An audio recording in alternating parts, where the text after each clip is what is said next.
ሕማማት። ደራሲ ዲያቆን ሄኖክ ኃይሌ። አዘጋጅ ገብረ መስቀል ወርቅነህ። ተንገላታ የሁላችን ጌታ አዳም ቅጠል በልቶ ባመጣው በሽታ።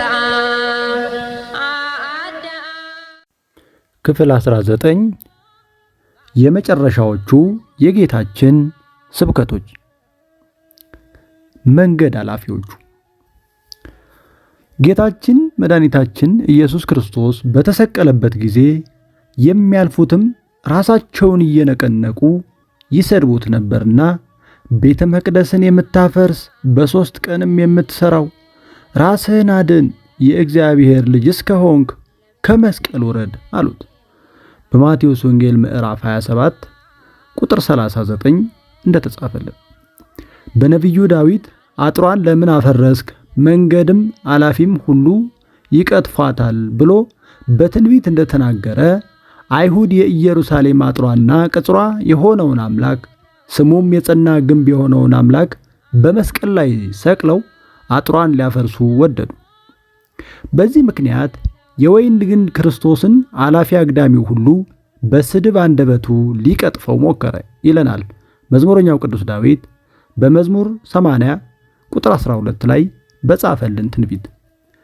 የካህናት አለቆችና ሮማውያን ወታደሮች ጌታችንን መሳደባቸው ብዙም አያስደንቅም። ምክንያቱም የካህናት አለቆቹ የሰነበተ ቂም ያለባቸው ናቸውና፣ ወታደሮቹም ደግሞ ቢሳደቡም ከጠዋት ጀምሮ በማንገላታት ሥራ ላይ ተሰማርተው ነው። መንገድ አላፊዎቹ ስድብ ግን ያስደንቃል። አርፈው መንገዳቸውን በመሄድ ፋንታ በማያውቁት ነገር ውስጥ ገብተው ተሳዳቢዎች መሆናቸው ምን ይባላል? መንገድ አላፊው ስምዖን ቀሬናዊ ድንገት መስቀል ተሸክሞ በረከት ሲያገኝ፣ እነዚህ መንገድ አላፊዎች ግን ጌታችንን ስድብ አሸክመው ለራሳቸው መርገም ተሸከሙ። ከመሳደባቸው ሌላ ራሳቸውን መነቅነቃቸውም የበለጠ ያስገርማል። የካህናትን አለቆች ለማስደሰት ብለው ካልሆነ በቀር እንዲህ በትዝብት የሚያብከነክን ነገር ምን ተገኘ? በግፍ የተሰቀለውን ጌታ ራስ የሚነቀንቅለት እንጂ ራስ የሚነቀንቅበት አልነበረም። እነርሱ ግን እንዳንዳች ነውረኛ ራሳቸውን ነቀነቁበት። እኔም በእነርሱ ዘንድ ለነውር ሆንሁ፣ ባዩኝም ጊዜ ራሳቸውን ነቀነቁ ተብሎ መዝሙረኛው ቅዱስ ዳዊት አስቀድሞ በትንቢት መነጽር ባየው መዝሙሩ መዝሙር 109 ቁጥር 25 እንደተጻፈ የሰው ማላገጫ በሕዝብም ዘንድ የተናቅሁ ነኝ፣ የሚያዩኝ ሁሉ ይላገዱብኛል፣ ራሳቸውንም እየነቀነቁ በከንፈሮች እንዲህ ይላሉ፣ በእግዚአብሔር ተማመን እርሱንም ያድነው እንደሆን ቢወደውስ ያድነው ይላሉ ብሎ ደግሞ በመዝሙር 21 ቁጥር 6 ላይ በትንቢት ተናግሮልናል። እነዚህ መንገድ አላፊዎች ተሳዳቢዎች በቂ ዕውቀት ሳይኖራቸው ስለ ክርስቶስና አካሉ ስለሆነች ስለ ቤተ ክርስቲያን የመጣላቸውን የሚናገሩ ሰዎችን ይወክላሉ። ከልደቱ እስከ ጥምቀቱ ያለውን ታሪክ ምንም ሳያውቁ ትምህርቱንም ከፊቱ ቁጭ ብለው ለአንድ ቀን እንኳን ሳይማሩ ወደ ቤተ መቅደስ ለአንድ ቀን እንኳን ገብተው ሳያዩ በሰሚ ብቻ ተመርጉዘው በማያውቁት ነገር ለስድብ ሲሆን የሚተባበሩ መንገድ አላፊዎች በየዘመኑ አሉ፣ ይኖራሉ። መንገድ አላፊዎቹ የተናገሩት ንግግርም አላዋቂነታቸውን አጉልቶ የሚያሳይ ነበር። ቤተ መቅደስን የምታፈርስ በ3 ቀንም የምትሰራው ራስህን አድን አሉት። ጌታችን ግን በስፍራው እንደተመለከትነው ቤተ መቅደስን አፍርሱት አለ እንጂ አፈርሰዋለሁ አላለም። በ3ኛው ቀን አነሳዋለሁ አለ እንጂ እሰራዋለሁም አላለም። መስራት የሚለው ቃል ግን ጊዜን የሚወስድ ሂደትን የሚያሳይ ሲሆን ማንሳት ግን የሚያመለክተው ተአምራዊ ክስተትን ነው። ጌታችንም ቤተ መቅደስ የተባለ ሰውነቱን በአምላካዊ ስልጣኑ በ3ኛው ቀን በቅጽበት ያስነሳዋል እንጂ እንደ ሕንፃ በሂደት አይሰራውምና። ባጭሩ መንገድ አላፊዎቹ የተናገሩት ንግግር የሚያሳየው ጌታችን ይህንን ቤተ መቅደስ አፍርሱት በ3ኛው ቀን አነሳዋለሁ ብሎ ሲናገር በስፍራው እንዳልነበሩ ነው።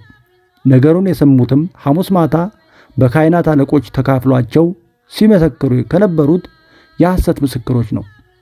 ስለ ክርስቶስ ከቤተ ክርስቲያን ሳይሆን ከሐሰተኛ ምስክሮች ወይም ከወሬ የሰማ ሰው ደግሞ ስድብ ይቀናዋልና መንገድ አላፊዎችም በማያውቁት ላይ አፋቸውን አላቀቁ።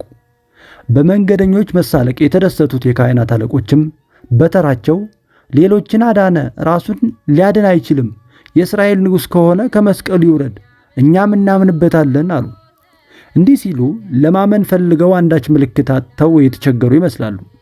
ከአባቴ ብዙ መልካም ሥራ አሳየኋችሁ ብሎ ጌታ እንደተናገረው ለማመን ቢፈልጉ ኑሮ እጅግ ብዙ ምልክቶችን በግልጥ በፊታቸው አድርጎ ነበር። እነርሱ ግን ለማመን አልወደዱምና ብዙ ምልክቶችንም አይተው እንኳንስ ላላመኑ ሰዎች ሲል ከመስቀሉ ቢወርድ ጥቅም የለውም ተብሎ በነቢያቱም በሐዋርያቱም በቅዱሳን ሰዎቹም ተነግሯል። ወይቤሉ መተርጉማን ለወሪዶቱሰ አልቦቱ ረባህ እስመ ውእቱ ይገብር ተአምራተ ወመንክራተ ክሱታተ ወመሐረ ትምህርታተ ወኢተወክፉ እምኔሁ ወፎኑ ይትወከፉ እምኔሁ ሶበ ይወርድ መልዕልተ መስቀል እንዲል ትርጓሜ ወንጌል ግዕዝ ብራና ዘመርጦ ለማርያም። በዚያ ላይ የእርሱ በመስቀል መሰቃየት ስለኛ ኃጢአት እንጂ ስለ እነርሱ የትዕቢት ጥያቄ አልነበረምና ዝም አላቸው። በዚህም በፈተና መንገድ ላይ ያለን የሚመረምረንና የሚተቸን ሰው ቢኖር እንኳን ወደ ምርመራውና ትችቱ ፊታችንን እንመልስ ዘንድ እንደማይገባን አስረድቶናል። ወከመ ያለበወነ ለማ ሐተትነ ብእሲ ሐታቲ ላዕለ ፍኖተ አመክሮ እይደለወነ ንትመጥ ሀበ ሐተታሁ እንዲል ትርጓሜ ወንጌል ግዕዝ ብራና ዘመርጦ ለማርያም። የካህናት አለቆችም ክርስቶስ ከተሰቀለበት መስቀል በሕይወቱ መውረዱ ለማመን የሚያበቃቸው ከሆኑ ከሞተበት መቃብር ለሶስተኛው ቀን ወይም በሶስተኛው ቀን ያላስነሺ መነሳቱ ለማመን ባበቃቸው ነበር። ከመስቀሉ ይውረድና እናምንበታለን አሉ። ከመቃብር ከመነሳትና ከመስቀል ከመውረድ የትኛው ይበልጣል ብሎ ይጽፈልናል ቅዱስ ጄሮም። ይቅር በላቸው። ጌታችን በመስቀል ላይ ተሰቅሎ የመሞቱና እንደ ሰይፍና እንደ እሳት በቅጽበታዊ ሞት ያለ መሞቱ ምክንያት ምን እንደሆነ ባለፉት ምዕራፎቻችን ተመልክተን ነበር።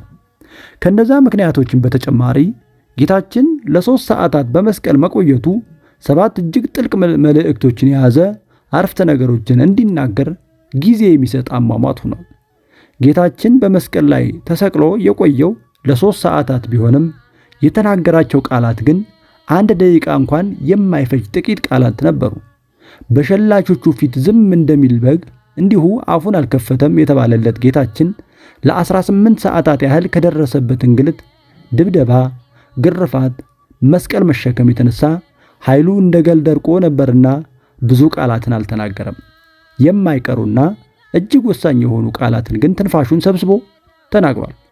አስቀድሞ የተናገራቸው የመጀመሪያዎቹ 3ቱ አረፍተ ነገሮች ከራሱ ይልቅ ለሌሎች የሚያስብ መሆኑን የሚያሳይ ፍቅሩን የሚገልጹ ቃላት ሲሆኑ ከሁሉ ያስቀደመው ግን የጠላቶቹን ነገር ነበር።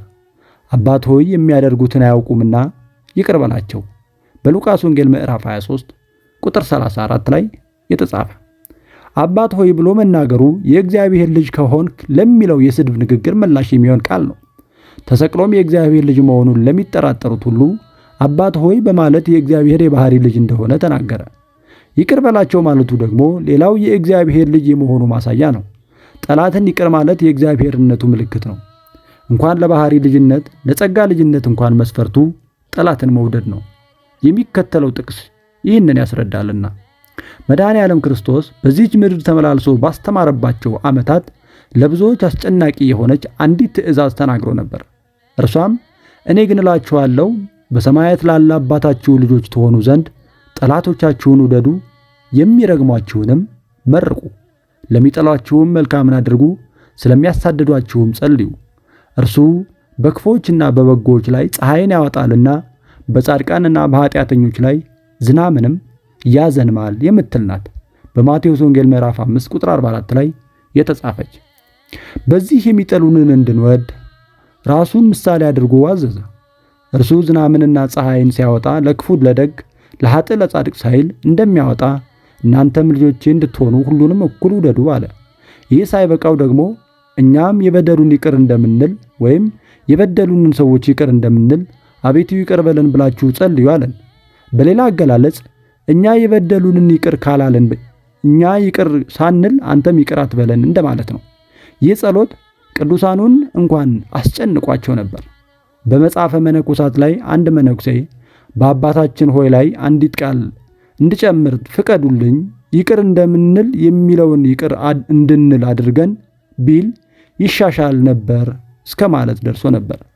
ይቅር እንደምንል የሚለውን ይቅር እንድንል አድርገን ብናሻሽለው ደግሞ የገዛ የራሳችን ፍላጎት ይሆናል እንጂ የመድኃኔ ዓለም ፍላጎት አይሆንም። ሆኖም ጌታችን ከጸሎቱ በታች ወይም ለሰዎች ከምንጸልየው ጸሎት በታች ለሰዎች ኃጢአታቸውን ይቅር ብትሉ የሰማይ አባታችሁ እናንተን ደግሞ ይቅር ይላችኋል፣ ለሰዎች ኃጢአታችሁን ይቅር ባትሉ አባታችሁም ኃጢአታችሁን ይቅር አይላችሁም ብሎ ደምድሞታል። በማቴዎስ ወንጌል ምዕራፍ 6 ቁጥር 12 እስከ 15 ላይ ጫማ ይስተካከላል እንጂ እግር አይስተካከልም። መስተካከል ያለበት ቂመኛው ልባችን እንጂ ጸሎቱ እንዳልሆነ በግልጽ ተጽፎ ተቀምጧል። ብዙዎቻችን ክርስትናን የፍቅርና የይቅርታ ሃይማኖት መሆኑን እናምናለን። እርስ በርሳችን ይቅር መባባልም እንዳለብን እንተማመናለን። ግን በብዙዎቻችን ሕይወት ውስጥ በምንም ምክንያት በልባችን ሊወጣ የማይችል ቂም የያዝንባቸው ሰዎች ይኖራሉ። ይቅርታ ማድረግ ማለት ደግሞ በመንገድ ስንሄድ ድንገት ገፍቶን የሄደን ሰው ይቅርታ ሲለን እሺ ብሎ መቀበል ብቻ አይደለም። ይቅርታ ማድረግ ማለት ያንን በልባችን እጅግ አምርረን የተቀየምነውን አንጀታችንን ያቆሰለንን ልባችንን የሰበረውን ሰው ከልብ ይቅር ማለትና መውደድ፣ ስለ እርሱም መጸለይ ነው። ወዳጄ ሆይ እስቲ ለአንድ አፍታ ንባብህን አቁመህ አስታውስ። በምንም ምክንያት ልብህ ይቅር ሊለው ያልቻለው እጅግ የተቀየምህበት ያስቀየመህ አንድ ሰው የለም ይሆን? ገና ስታስበው የሚያንገሸግሽህ ስሙ ሲነሳብህ የሚያንቀጠቅጥ ሰው የለምን? ምናልባትም ያደረሰብህን በደሎች ዘርዝረህ አትጨርሳቸው ይሆናል። ዳግመኛም ዓይኑን ላለማየት ከበቂ በላይ ምክንያቶች ይኖሩህ ይሆናል። እንግዲህ ይቅር በለውና ውደደው፣ ስለ እርሱም ጸልይ የተባልኸው ይህንን ሰው ነው። ምናልባት ከበደሉ መደጋገም የተነሳ ስንት ጊዜ ይቅር ልበለው፣ ይቅርታ ሳይደረግለት ወይም ሳደርግለት እየባሰበት እየናቀኝ አይደለምን ትል ይሆናል። ይህ የጴጥሮስ ጥያቄ ነበር። ወንድሜ ቢበድለኝ ስንት ጊዜ ልተውለት? 7 ጊዜ ነውን ብሎ ሲጠይቅ ጌታችን ግን የመለሰው መልስ እጹብ ነበር። 70 ጊዜ 7 ብሎ መልሶለት ነበር። በማቴዎስ ወንጌል ምዕራፍ 18 ቁጥር 21 ላይ 490 ጊዜ ብቻ ይቅር በለው ማለቱ ሳይሆን ፍጹም ቢበድልህም ፍጹም ይቅር በለው ሲል ነው። ይሄ ከበዛብህ ወንድምህን ፈጣሪ ይቅር እንዲልህ ወይም እንዲለው በምትፈልገው መጠን ብቻ ይቅር በለው፣ በሞትም እንኳን ይቅር አልለውም የምትል ከሆንክ ግን በሞቱ ይቅር ስላለህ አምላክ ሕማምና መከራ የሚናገረውን ይህንን መጽሐፍ ምን ሊጠቅመኝ ብለህ ታነበዋለህ ወይም ታዳምጠዋለህ? የበደለ ሰው ምን ቢበድልህ እንደ አይሁድ በመስቀል ላይ ቸንክሮ አልሰቀለህም። እረ ቸንክሮ ከመስቀል አይተናነስም የምትል ከሆነ ግን ጠላትህ እንደ አይሁድ ቢከፋብህም አንተ ግን እንደ ክርስቶስ ንጹሕ አይደለህም። ንጹሑ ክርስቶስ ገና የእሾህ አክሊል ከራሱ ላይ ሳይወርድ የችንካሩ ምስማር ከእጆቹ እንኳን ሳይነቀል አባት ሆይ የሚያደርጉትን አያውቁምና ይቅር በላቸው እያለ ሲጮህ አታይምን? ይቅርታ ማድረግ ተሸናፊነት አይደለም። አሸናፊው እግዚአብሔር በመስቀል ላይ ሆኖ ይቅርታን ያደረገውም ኃይል አጥቶ አልነበረም። ሁሉንም ስለ ድፍረታቸውና ንቀታቸው በቅጽበት ሊያጠፋቸው የተቻለው ነበር። እንደ ባቢሎን ሰዎች ሰቃዮቹን በቋንቋ እንዳይግባቡ ማድረግም ይችል ነበር። እርሱ እንኳን ባያደርገው በድንጋጤና በመደመም ፈዘው የሚመለከቱትን የሰማይ ኃይላት ቅዱሳን መላእክቱን ሊያዘዛቸው ይችል ነበር። ሃይማኖተ አበው ዘእለእስክንድሮስ ገጽ 46 ላይ እንደሚነግረን አባቴን እንድለምን ከ12ቱ ጭፍሮች የሚበዙትን ሊልክልኝ እንዳይቻለኝ ወይ እንዲቻለኝ አታውቁምን እንዳለው ወደ አባቱ ይቅር በላቸው ብሎ በመለመን ፈንታ ለጥፋት የታዘዙ መላእክትን መጥራት ይችል ነበር ይላል ማቴዎስ ወንጌል ምዕራፍ 26 ቁጥር 53 ላይ። በእርግጥም በመስቀሉ ዙሪያ ያሉ ጠላቶቹን ለማጥፋት የመላእክት ጭፍራ አያስፈልግም። አንዱ መልአክ ቅዱስ ሚካኤል መጥቶ 85,000 የሰናክሬም ሰራዊት ሰይፍ እንኳን ሳይመዝ በግርማው ብቻ እንደ ቆሎ አርግፏቸው እንደነበር አይረሳም። በሁለተኛ ነገሥት ምዕራፍ 19 ቁጥር 35 የተጻፈው ታሪክ ነው። የሚካኤል ጌታ ኢየሱስ ክርስቶስ ግን ሰራዊተ መላእክቱ በዛች ዕለት እንዲዘምቱ አልወደደም። በዚህ ምክንያት ያቺ ዕለት ለመላእክቱ አስጨናቂ ዕለት ነበረች። ፈጣሪያቸው በፍጡራን ምራቅ ሲተፋበት ራሱን በበትር ሲመታ አይተው ተንቀጠቀጡ። ቅዱስ ኃያል እያሉ የሚያመሰግኑት አምላክ ስድብ ሲወርድበት አይተው የሚያደርጉትን አጡ።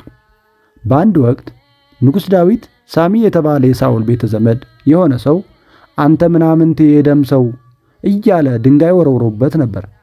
ይህን ቆመው ያዩት የዳዊት ኃያላን ወታደሮች ይህ የሞተ ውሻ ጌታዬን ንጉሡን ስለምን ይረግማል?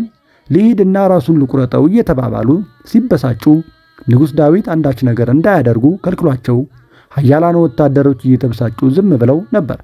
በሁለተኛ ሳሙኤል ምዕራፍ 16 ቁጥር 6 እስከ 10 የተጻፈው ታሪክ።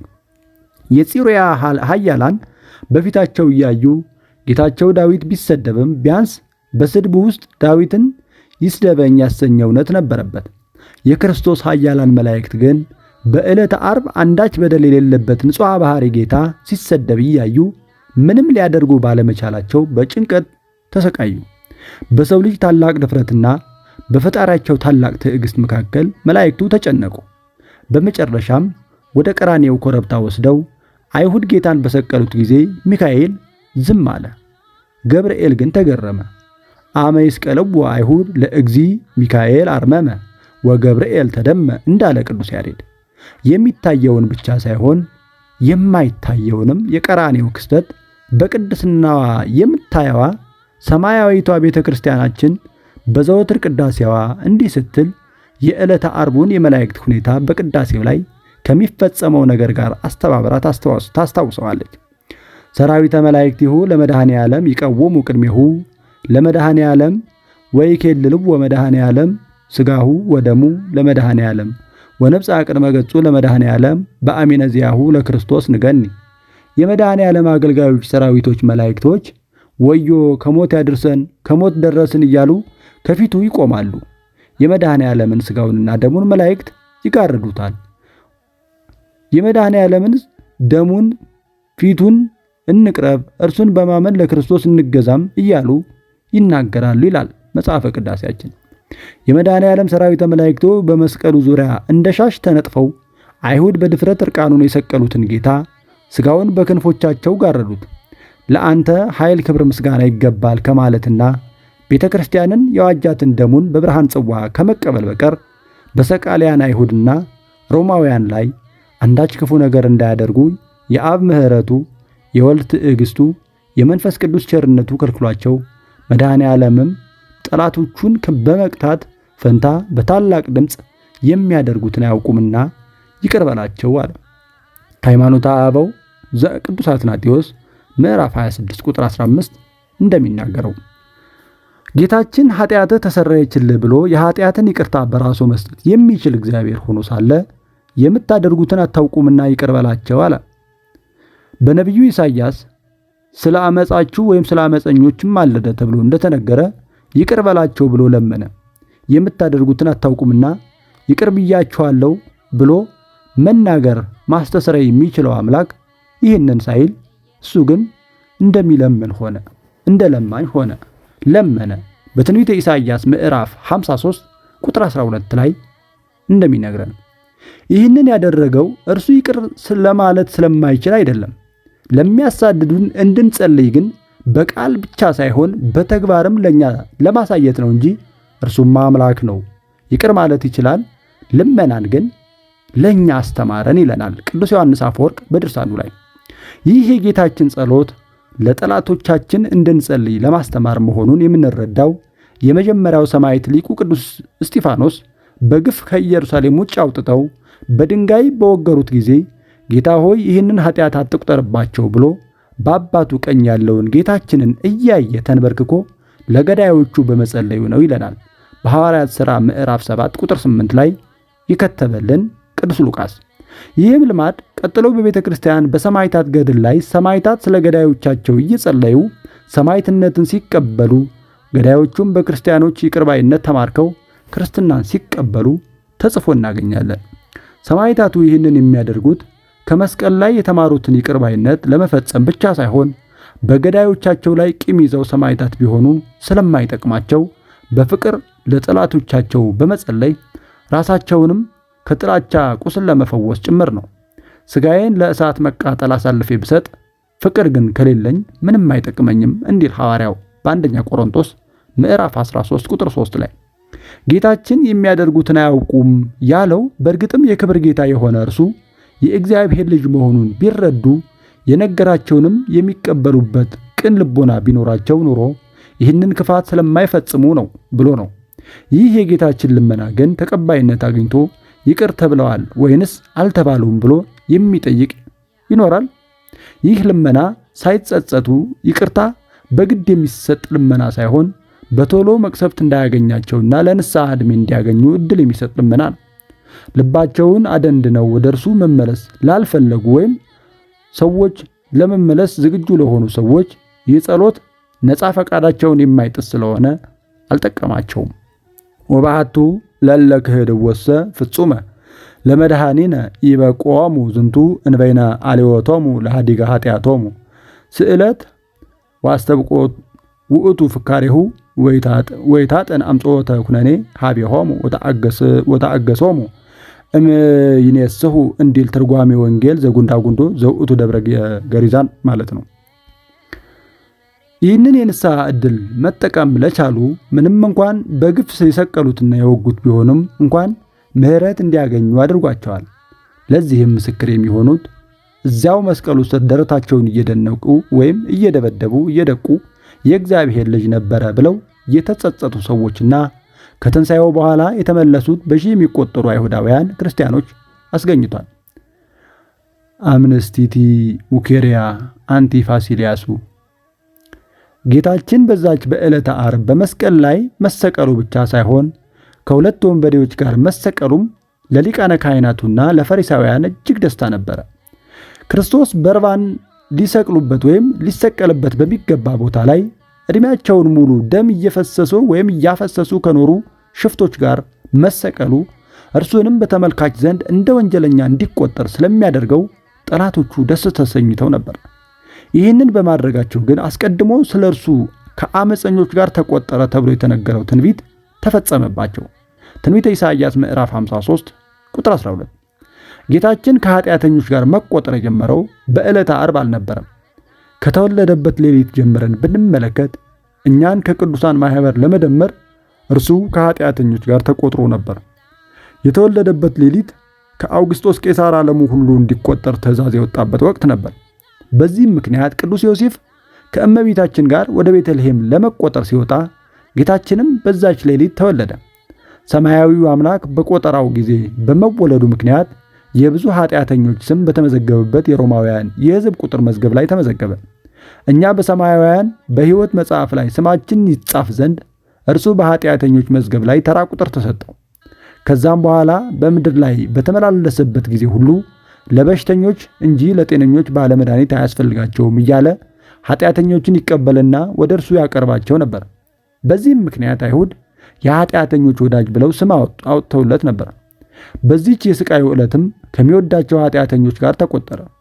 የጌታችን ስለኛ ሲል ከኃጢአተኞች ጋር መቆጠሩ ለእያንዳንዳችን ጥልቅ መልእክት አለው። ስለኛ ሲል የሞተልን አምላክ እኛ ደግሞ ስለ እርሱ እንድንኖርለት ይፈልጋል። ቅዱስ ጎርጎርዮስ ዘእንዚናንዙ እንዲህ ይላል፣ ክርስቶስ በአንተና በኃጢአትህ ምክንያት ከሕግ ተላላፊዎችና ከአመፀኞች ጋር ከተቆጠረ አንተ ደግሞ ስለ እርሱ ስትል ሕግን ከሚፈጽሙ ከቅዱሳን ጋር ተቆጠርለት ይላል። ይህ ጥሪ እውነተኛ አምላካዊ ጥሪ ነው። ምክንያቱም ከወንበዴዎች ጋር ለእኛ ሲል የተቆጠረው አምላክ የሚጠይቀን እኛ ከንጹሐን ጋር እንድንቆጠር ብቻ ነው ይለናል ቅዱስ ጎርጎርዮስ ዘእንዚናዙ። ቅዱስ ባስልዮስ ዘቂሳርያ ደግሞ እርሱ ስለኛ ሲል ሰው ሆነልን፣ እኛ ስለ እርሱ ስንል እንደ አምላክ እንሆን እንቀደስ ብሏል። ከዚህ በተጨማሪ ሁለቱ ወንበዴዎች በግራና በቀኝ ተሰቅለው በቀኙ የተሰቀለው ወደ ገነት ሲገባ በግራ ያለው ግን ከነ አመፁ ጸንቶ ቆይቷል። ይህም በዕለተ ምጽአት ጌታችን ለፍርድ ሲመጣ የሚያደርገውን የሚያሳይ የጌታችን ተግባራዊ የምጽአት ትምህርት ነው።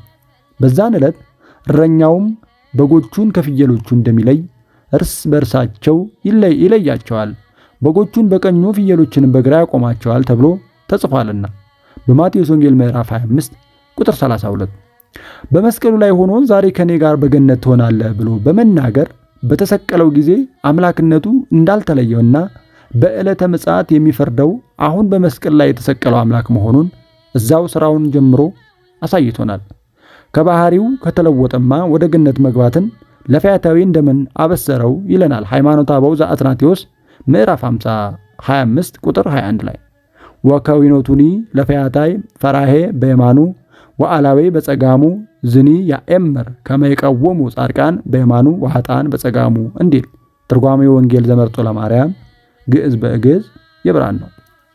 ከጌታ ጋር አብረው የተሰቀሉት ሁለቱ ወንበዴዎች በመጀመሪያ ከካህናት አለቆች ጋር ተደርበው ክርስቶስን ይነቅፉት ነበር። በማቴዎስ ወንጌል ምዕራፍ 27 ቁጥር 44 ላይ እንደተነገረው። ድንገት ግን ከሁለቱ አንዱ ወንበዴ ነቀፋውን ትቶ ተመለሰ። ጓደኛው አንተስ ክርስቶስ አይደለህምን? ራስህንም እኛንም አድነን ብሎ ሲሰድብ፣ እርሱ ግን አንተ እንደዚህ ባለ ፍርድ ሳለህ እግዚአብሔርን ከቶ አትፈራውምን? ስላደረግነው የሚገባንን እንቀበላለንና በእኛስ እውነተኛ ፍርድ ነው። ይህ ግን ምንም ክፋትን አላደረገም ብሎ ገሰጸው። ከዛም በታላቅ ትሕትና ተሞልቶ ጌታ ሆይ በመንግሥትህ በመጣ ጊዜ አስበኝ ብሎ ለመነው። የዚህን ወንበዴ ልመና ደጋግመን ከመስማታችን የተነሳ አናስተውለውም ይሆናል እንጂ እጅግ አስደናቂና ከአንድ ወንበዴ ይወጣል ተብሎ የማይጠበቅ ትልቅ ልመና ነው። የመጀመሪያው ነገር ይህ ወንበዴ ክርስቶስን ጌታ ሆይ ብሎ መጥራቱ ነው። በእርግጥ ብዙዎች ክርስቶስን ጌታ ሆይ ብለው ጠርተውታል። ጌታ ሆይ የሚለኝ ሁሉ መንግሥቴን አይወርስም ብሎ እስከሚናገር ድረስ ለብዙዎች ክርስቶስ ጌታ ሆይ ማለት ቀላል ነበር። በዕለተ ዓርብ ግን ክርስቶስን ጌታ ሆይ ያለው የለም። ሲሰደብ ሲገረፍ በዋለበት በዛች ዕለት ይሰቀል ብለው ከመጮህና በስድብ ከመተባበር በቀር ማንም እንደ ጌታ የጠራው አልነበረም። ይህ ወንበዴ ግን አብሮት እንደ ወንጀለኛ ተሰቅሎ ማየቱ ጌትነቱን ሳይሰውርበት ክርስቶስን ጌታ ሆይ ብሎ አከበረው። በመንግሥትህ የሚለው ንግግርም አስደናቂ ነው። ጲላጦስ ንጉሥ ነህን ብሎ ሲጠይቀው መንግሥቴ ከዚህ ዓለም አይደለችም፣ ከዚህ ዓለም ብትኖር ኑሮ ሎሌዎቼ ይዋጉልኝ ነበር ያለውን ሰማያዊ ንጉሥ ይህ ወንበዴ ንጉሥነቱን ተረድቶ በመንግሥትህ አለው። የሾህ ዘውድ እንጂ የወርቅ ዘውድ እንዳልደፋና በስቃይ ላይ እንዳለ ቢያይም የሚታየውን ትቶ የማይታየውን መንግሥቱን አስተዋለ። ምንም ነገር የሌለውን ወታደሮች ያልተከተሉትን የተሰቀለ ሰው አየ። ንጉሥ እንደሆነ ግን አመነበት። የዚህ ሰው እምነት ምንኛ ድንቅና ያማረ ነው! ሚ ይሴኒ ሃይማኖተ ብእሲ ርእየ ብእሴ ስቁለ ዘአልቦቱ ምንትኒ ወኢሃራ ዘይተልዎ ወተአመነ ቦቱ ከመ ውእቱ ንጉሥ እንዲል ትርጓሜ ወንጌል ዘብራና ዘመርጦ ለማርያም ግዕዝ በግዕዝ ሲተነትንልን። ይህ ወንበዴ በክርስቶስ ያመነው አሳና እንጀራ በርክቶ ሲያበላቸው አይቶ ሳይሆን በውሃ ጥም ሲሰቃይ አይቶ ነው። ይህ ወንበዴ ክርስቶስን ያየው በታቦር ተራራ እንደሆነ ፊቱ እንደ ፀሐይ ሲያበራ ሳይሆን ባየነውም ጊዜ እንወደው ዘንድ ደም ግባት የለውም እንደተባለ ፊቱ በደም በተለወሰበት ዕለት ነው። ትንቢተ ኢሳይያስ ምዕራፍ 53 ቁጥር 2 ላይ። ነገር ግን አመነበት። ከዚህም አልፎ ማንም ያልተረዳውን አዲስ ምስጢር አውቆ ትንቢት ተናገረ።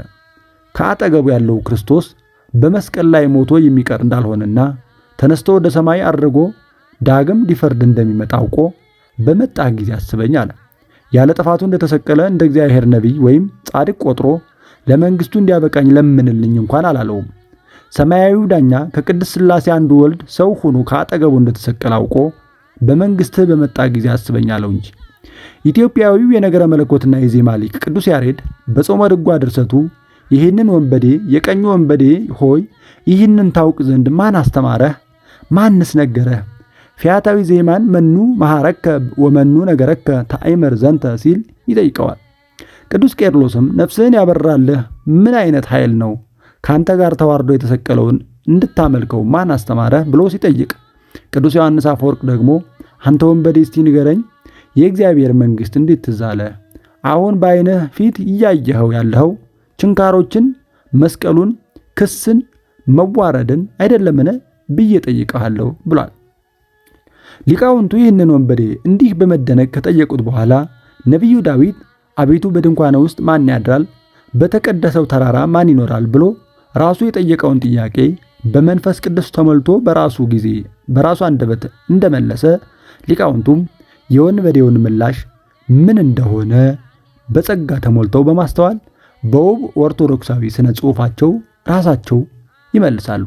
መዝሙር 15 ቁጥር 1 እስከ 5 ላይ ወንበዴውን ማን አስተማረ ብሎ በዜማ የጠየቀው ቅዱስ ያሬድ የጀመረበትን ዜማ ሳያቋርጥ አያይዞ ነቢያተ ኢሃተትኩ ወሐዋርያተ ኢቶሎኩ አላ ፀሐይ ቀጸበተኒ ሶበርኢኩ አመንኩ ኃይለ መስቀሉ መድኃኒተ ኮነኒ።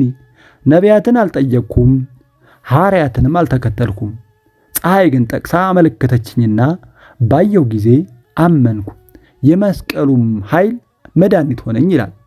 ይህ ወንበዴ በአጠገቡ የተሰቀለው አምላክ መሆኑን ያወቀውና አምኖ የዳነው ፀሐይ በአምላካዊ ኃይል በመጨለሟ አስተምራው ነው ለማለት እንገደዳለን። መጽሐፉም እንዲህ ይላል። በግብረ ሕማማት ዲያቆናት በውርድ ንባብ የሚያነቡት የዓርብ 9 ሰዓት ምንባብም ወንበዴው የሕይወትን ራስ በእንጨት ላይ ተሰቅሎ ባየ ጊዜ እንዲህ አለ። ከእኛ ጋር የተሰቀለው ሰው የሆነ አምላክ ባይሆን ኑሮ ፀሐይ ብርሃኑን ባልሰወረም ነበር፣ ምድርም በመንቀጥቀጥ ባልተናወጠች ነበር። እርሱ ሁሉን የሚችል አምላክ ቢሆን ነው እንጂ ይላል። ይህንን ወንበዴ የእግዚአብሔር መንግሥት እንዴት ትዝ አለ? አሁን በዓይነ ፊት እያየ ያለው ችንካሮችን፣ መስቀሉን፣ ክስንና ማዋረድን አይደለምን ብሎ የጠየቀው ቅዱስ ዮሐንስ አፈወርቅም እርሱም እንዲህ ሲል የሚመልስልኝ ይመስለኛል። አሁን እኔ እነዚህን ሁሉ አይቻቸዋለሁ፣ ነገር ግን መስቀሉ የእግዚአብሔር መንግሥት ምሳሌ ነው። ስለዚህ ስለ በጎቹ የሞተውን የተሰቀለውን ንጉሥ እጣራለሁ በማለት መስቀሉ ራሱ የመንግሥቱ ምልክት ሆኖ እንደታየው ያመለክታል። አባ ጊዮርጊስ ዘጋስጫ ደግሞ የዚህን ወንበዴ ልብ መሰበር ምክንያት በአስደናቂ መንገድ ያየዋል። ሐዋርያቱ እነ ጴጥሮስ በመንገድ ሲያልፉ ጥላቸው በበሽተኞች ላይ ሲያርፍ ይፈውስ እንደነበር ይህ ወንበዴ ከኃጢአት የተፈወሰው ከጌታ በስተቀኝ በተሰቀለ ጊዜ የክርስቶስ የመስቀሉ ጥላ አርፎበት ሳይሆን አይቀርም ይላል። በጽሖ እንከ ጽላሎተ መስቀሉ ለክርስቶስ ለፈያታዊ ዜማን ወእተ ጊዜ ይቤ ተዘከረኒ እግዚኦ በምህረትከ አመ ትመጽእ በመንግሥትከ ይላል በመጽሐፈ ምስጢር ምዕራፍ 14 ቁጥር 31 ላይ። በእውነት የጌታችን የመስቀሉ ጥላ በእኛ ላይም ቢያርፍብን ምንኛ በተጸጸትንና ለገነት በበቃን ነበር። በልዑል መጠጊያ የሚኖር ሁሉን በሚችል አምላክም ጥላ ውስጥ ያድራል ተብሏልና በጥላው ውስጥ ማደር ትልቅ ጸጋ ነው። መዝሙር 90 ቁጥር 1 ላይ የተጻፈ ነው። ጌታ ሆይ በመንግሥትህ በመጣ ጊዜ አስበኝ የሚለው የዚህ ወንበዴ ጸሎት እጅግ የሚያራራና ትሕትናን የተሞላ ጸሎት ነው።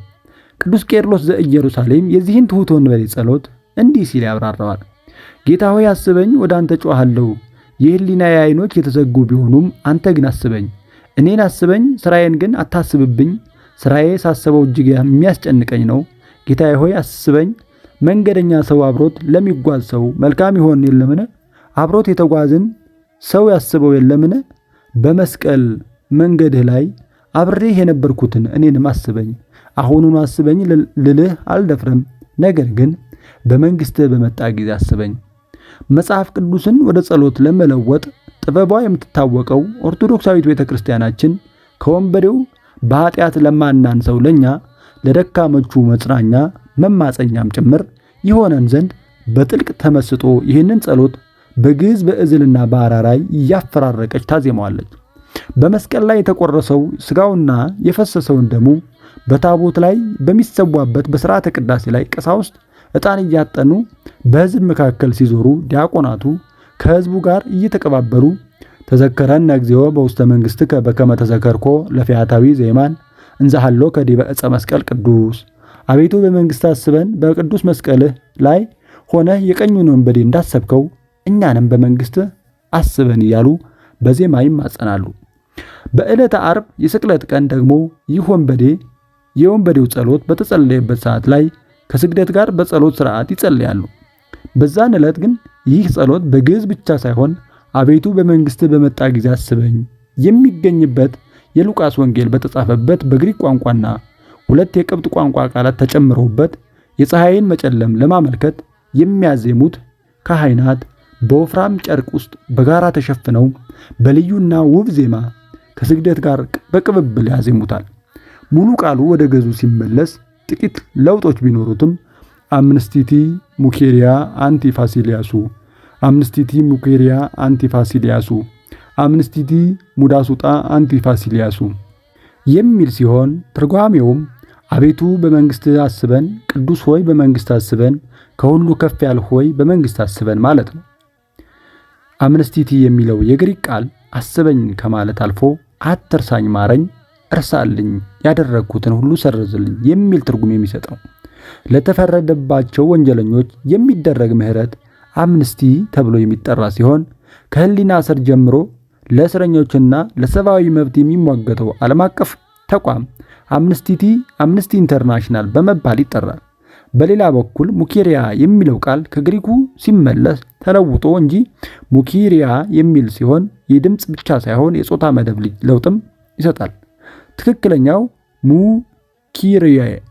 ሙኪሪየ ሌሱን በዝዋይ ገዳም በአቡነ ጎርጎርዮስ ትእዛዝ በዚህ መንገድ እንደሚባልና አምነስቲቲ ግን በግዕዙ ብቻ እንደሚባል የአዲስ ዓለም ማርያም የቅኔ መምህር ከነበሩት መጋቢ ምስጢር አባ ቴዎድሮስ ተረድቻለሁ። ይህ ወንበዴ በዛች ዕለት ጌታ ሆይ በመንግሥትህ በመጣ ጊዜ አስበኝ ብሎ በቀረችው ዕድሜ ነፍሱን ማዳኑ አስደናቂ ትምህርት ነው። 11 ሰዓት ላይ ለመጡት ሰራተኞች ከዋሉት እኩል ደሞዝ የሚከፍለው ወይም የሚሰጠው ፈጣሪም የጥቂት ሰዓት መመለሱን ተቀብሎ ዛሬ ከኔ ጋር በገነት ትሆናለህ አለው።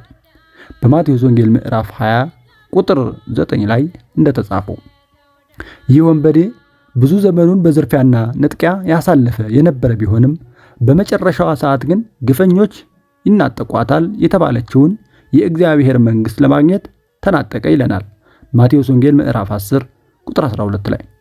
ቅዱስ ኤፍሬም ሶርያዊ እንዲህ ይላል፣ ከሚነበበው ቅዱስ መጽሐፍ ውስጥ ለደስታዬ ምንጭ የሆነ ቃል ወደ ጆሮዬ ጥልቅ አለ። ይህም ለነፍሴ ረፍትን የሰጣት የዚያ ወንበዴ ነገር ነው። ጌታችን እጅግ ብዙ ከሆኑት ጠላቶቹ መካከል ሆኖ ሳለ ለዚያ ወንበዴ እንዴት እንደራራለት ሰማው።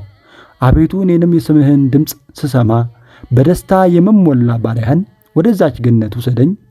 ሕሊናዬ በዛ ሊመሰጥ ክንፎቹን እያማታ ነውና ይለናል ቅዱስ ኤፍሬም ሶርያዊ።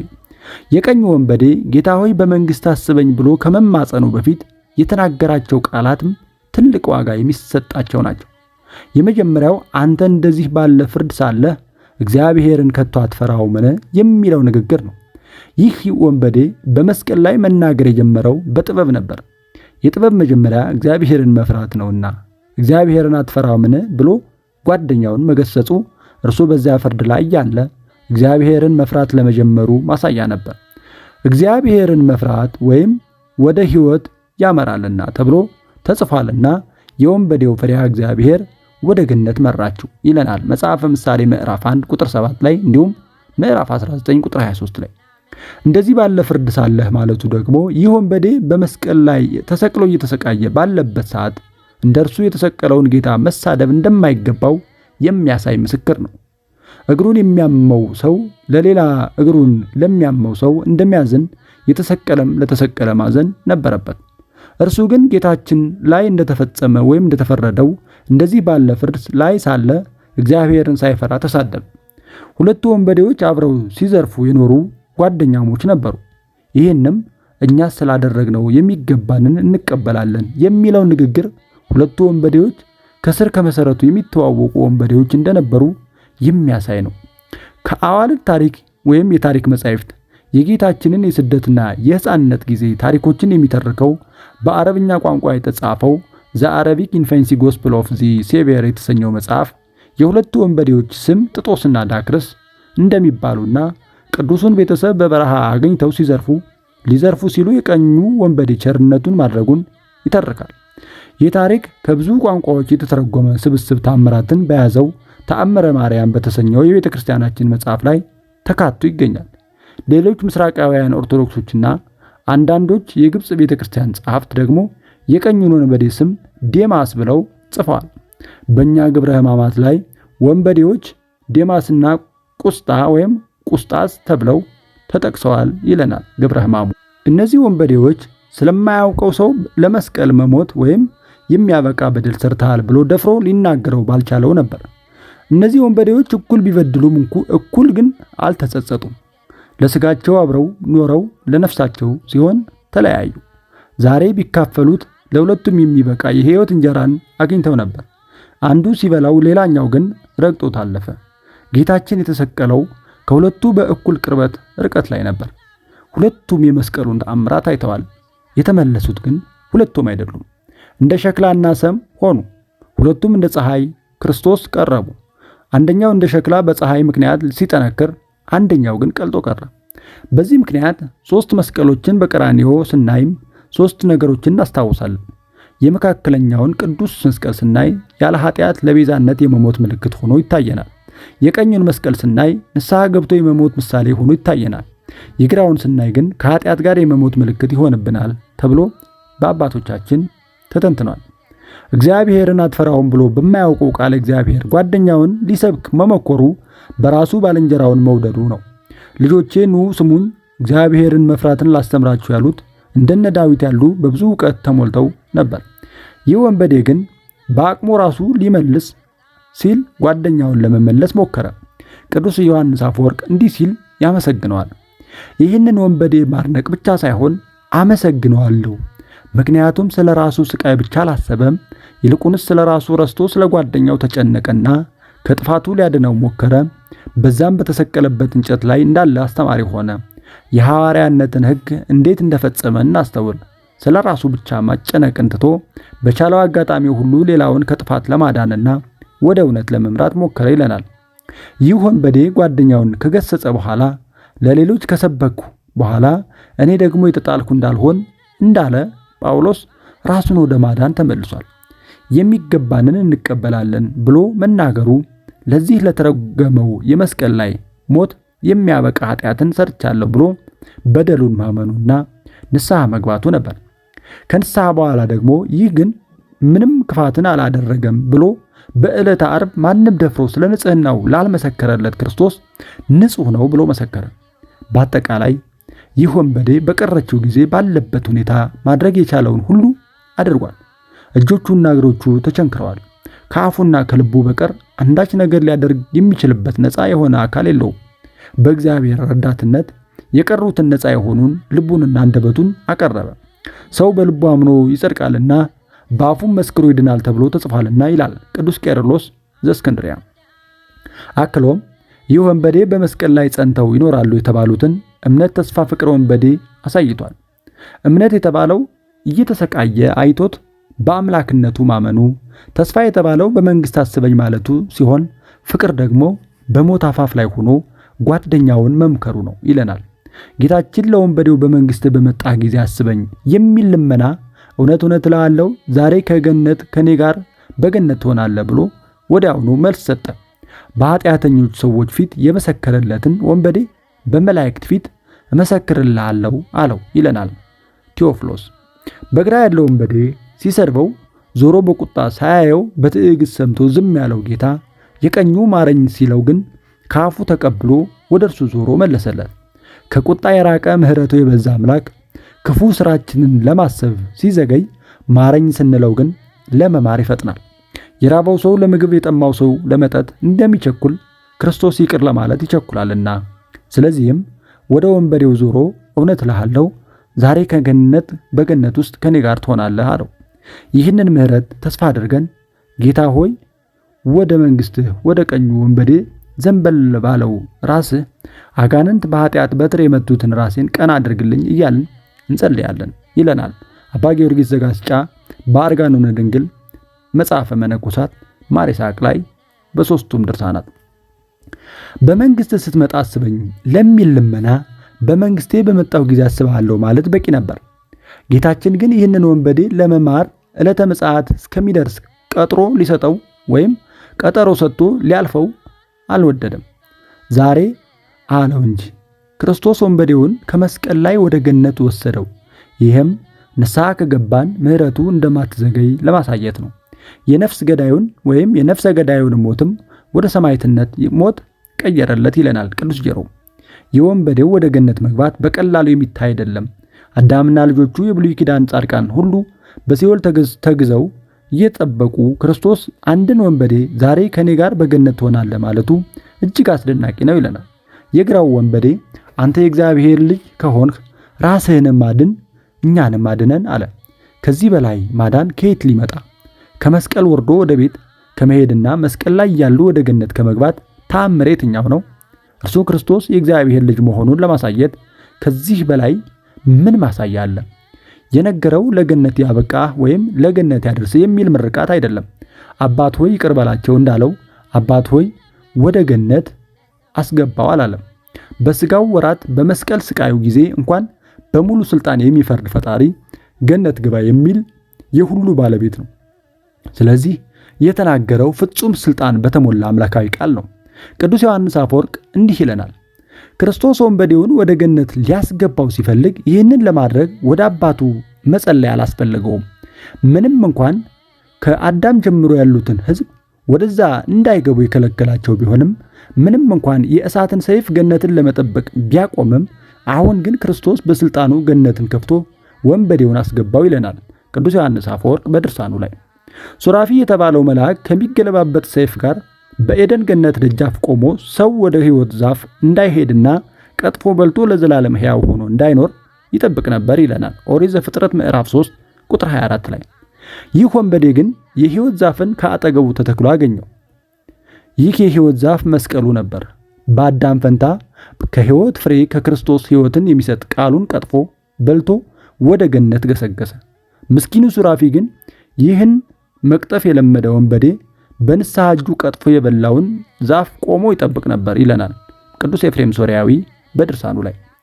ወንበዴውን ባየ ጊዜ የተናገረውን የዕለት ዓርብ የግብረ ሕማማት ውብ ምንባብ ይህ መልአክ የወንበዴውን ነፍስ ሲመረምራት እናገኛለን። የቅዱሳንን ሁሉ ስም እየጠራ አዳም ነህን ወይንስ አቤል? አቤል ነህን ወይስ አብርሃም? አብርሃም ነህን ወይስ ዳዊት? ማን ነህ እያለ ሲመረምረው የእሳቱን ባሕር እንዴት አለፍ? አስደንጋጩ የእሳቱ ባሕር ለመሻገር እንደምን አልፈራህም ሲለው ተጽፏል። ወንበዴው ግን የተመረጡትን ጻድቃን ትቶ ከቀኑ አንዲት ሰዓት ብቻ ያገለገልሁት እኔን ይቅር አለኝና ወደ ገነት ላከኝ በማለት የጌታችንን የምሕረቱን መጠን በውብ ቃላት ሲመሰክር ይነበባል። ቀጣዩን የወንበዴውን ታሪክ በነገው ክፍላችን እንመለከተዋለን።